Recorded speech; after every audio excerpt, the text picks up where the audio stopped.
কেমন আছো বন্ধুরা? আশা করি নিশ্চয়ই তোমরা খুব ভালো আছো, আর আমিও ভালো আছি। লাইফ অফ সি চ্যানেলে তোমাদেরকে ওয়েলকাম জানাই। বন্ধুরা, আজকে কোথায় যাবো জানো? আজকে যাবো হচ্ছে নিমন্ত্রণ বাড়ি। তাই জন্যই দেখতে পাচ্ছ তুমি আমাকে মুখ ধুতে, কারণ এখন তো রেডি হতে হবে নিমন্ত্রণ বাড়ি যাওয়ার জন্য। আর নিমন্ত্রণ বাড়িটা কিসের সেটা তো তোমাদেরকে বলাই হয়নি। নিমন্ত্রণ বাড়িটা হচ্ছে জন্মদিন বাড়ি। তো টানা আজকে হচ্ছে জন্মদিন বাড়ি যাবো, তার জন্য একটু ভালো করে ফেস ওয়াশ দিয়ে নিতে হবে। তো ভালো করে ফেস ওয়াশ দিয়ে নিলাম। ফেস ওয়াশ না দিলে ভালো করে আমাকে যেন কেন কালো কালো লাগবে, তাই জন্য আমি ভালো করে ফেস ওয়াশ দিয়ে নিলাম। জন্মদিন বাড়িটা কিন্তু ছিল আমাদের পাশেই, আর আমাদের নেমন্তন্ন ছিল সন্ধ্যে থেকে, কিন্তু আমাদের যেতে যেতে লেট হয়ে গেছে। লেট হয়ে একদম বেজে গেছে ঘড়ির কাঁটায় 9:30। আমি তো ভেবেই পাচ্ছিলাম না কখন রেডি হব, কখন কি করব। তাই জন্য ভালো করে ফেস ওয়াশ দিয়ে নিয়ে দেখো কি সুন্দর ফর্সা ফর্সা হয়ে গেছি। এবার চলো গিয়ে ভালো করে মুছে নিই। ভালো করে জলটা মুছে নিলাম, মুছে নিয়ে এবার আমাকে রেডি হতে হবে, মানে মেকআপ।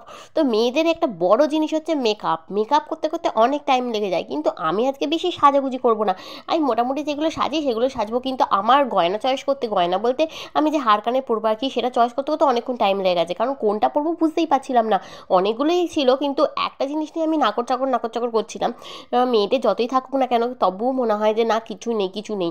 তো দেখো আমি এখানে এইটাই কানেরটা পরলাম আর হারটা পরলাম, তাও আমি 14 বার খুলছিলাম, পড়ছিলাম, এইসব করছিলাম। করে তারপর মনে হলো না, অ্যাট লাস্ট এটাই পরি। কারণ বেশি ভাবলে মাথা যন্ত্রণা ধরে যাবে। মাথা যন্ত্রণা দিয়ে তখন আমাকে অনেক কিছু বাম ফাম লাগাতে হবে, তারপর বাবা আমার অনেক কষ্ট হবে। তাই জন্য আমি যাও মাও করে একটা গয়না পরে নিয়ে একদম সাজুগুজু করতে রেডি হয়ে গেলাম। দেখো ফার্স্টে এরকম একটা টোনার দিয়ে দিলাম, আর টোনারটা আমি এইভাবেই দিচ্ছি, আর আমার তাড়াতাড়ি রেডি হতে হবে। আর এদিকে যদি আমার বর কর্তা মশাই এসে যায়, ব্যাস হয়ে গেল, সেই থেকে তাড়া দিয়ে দিয়ে দিয়ে দিয়ে দিয়ে আমার মাথাটা পুরো খেয়ে নেবে। তো তাই জন্য আমি চেষ্টা করছি যত তাড়াতাড়ি সাজা যায়, কারণ যতক্ষণ ও থাকবে না আমি ভালোভাবে সাজতে পারবো শান্তিতে। আর যদিও চলে আসে বাই চান্স একবার, ওরে বাবারে আমাকে জ্বালিয়ে খাবে। একবার ও একটা জিনিস বলবে, একবার আমাকে একটুখানি সাজতে হবে, এইসব করবে। তো বলতে বলতে চলে এসছেই দেখো, আমাকে এবার জ্বালিয়ে খাবে নানা রকম জিনিস, আর আমাকে বলতেও শুরু করে দিয়েছে অলরেডি, এটা দাও ওইটা দাও সেটা দাও। তো বরকর্তা মশাইয়ের জন্য এবার আমাকে জামা প্যান্ট খুঁজতে হবে। তো এবার সে এখন ঠিক করতে পারে না ও কী করবে। তো আমিও বুঝতে পারি না যে ওকে কোনটা পরাবো, তাই জন্য আমিও কনফিউজ হয়ে যাই, ও কনফিউজ হয়ে যায়। তাই জন্য আমি যাও মাও করে মাথা খুঁজে খুঁচিয়ে একটা জামা প্যান্ট ওকে দিয়ে দিলাম, কারণ ও তো আমাকে জ্বালিয়ে খাবে যে এইটা নয় ওইটা, ওইটা নয় এইটা। আর আমারও কনফিউজ লাগবে, তাই জন্য আমি ওকে যাও মাও করে একটা বার করে দিলাম, কিন্তু ভালো জামা প্যান্টই দিয়েছি, ঠিক আছে। তো এবার দেখো ও কিন্তু এখানে চুল আঁচড়াতে শুরু করে দিয়েছে, আর আমি ওর জামা প্যান্ট ভালো করে বার করে গুছিয়ে গাছিয়ে রাখছি, রুমাল টুমাল ঠিকঠাক করে দিচ্ছি।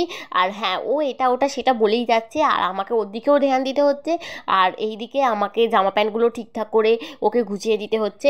তারপর এবার ও আর আমি দুজনে মিলেই রেডি হচ্ছিলাম, আর আমি এদিকে দেখো এখানে আবার মেকআপ করতে স্টার্ট করে দিয়েছি, কারণ ও তো ছেলে, তো ও জামা প্যান্ট পরে চুলটা আঁচড়ে নিলে পারফিউম দিলেই ওর হয়ে যাবে, কিন্তু আমাকে তো একটুখানি সাজুগুজু করতে হবে নাকি, নাহলে কি বলবেন বউটা কোনো সাজেনি গুজিনি এমনি এমনি চলে এসছে। তো আমি তাই জন্য একটুখানি ভালো করে সাজুগুজু করে নিচ্ছি, যাতে ও আমাকে না কিছু বলতে পারে যে তাড়াতাড়ি চলো তাড়াতাড়ি চলো। আমি তাই জন্য আমি যতটা পারছি আমি আমার জিনিসটাকে কভার করে নিচ্ছি। আর ও আবার বলছে এই বেল্টটা লাগিয়ে দাও, ওইটা লাগিয়ে দাও, সেইটা লাগিয়ে দাও, বোতাম লাগিয়ে দাও। তো ওরও কাজ করে দিতে হচ্ছে আমাকে। আর এই দেখো একটু ভালো করে ফর্সা ফর্সা হওয়ার জন্য একটুখানি ফাউন্ডেশন দিলাম। তো এই ফাউন্ডেশনটা দিয়ে ভালো করে একটুখানি ট্যাপ ট্যাপ ট্যাপ করে একটুখানি ভালো করে থুবে থুবে মুখের মধ্যে বসিয়ে নিতে হবে, যাতে না বোঝা যায় আমি একটুখানি ফর্সা হয়েছি মেকআপ করে। তো ব্যাস ব্যাস ব্যাস, এবার কর্তামশাইয়ের বেল ঠিক করতে হবে, তারপর ওর হাতের জামা গুটিয়ে দিতে হবে। ব্যাস, এবার আমি কি করেছি, আমি হচ্ছে বেলটা উল্টো লাগিয়ে দিয়েছি। তো ও আমাকে বলছে তুমি কি বেল লাগাতেও পারো না। তো আমি আবার ভাবছি যে কি লাগালাম রে বাবা বেলটা, বলে আমি আবার হেসে হেসে আবার গিয়ে বেলটা আবার লাগিয়ে দিয়েছি।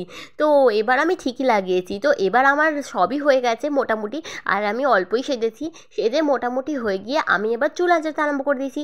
এবার চুল টুল আঁচড়ালে আমার হয়ে যাবে। তো আমি অলরেডি রেডি হয়ে গেছি, কিন্তু আমার কর্তামশাই কিন্তু এখনও রেডি হতে পারিনি।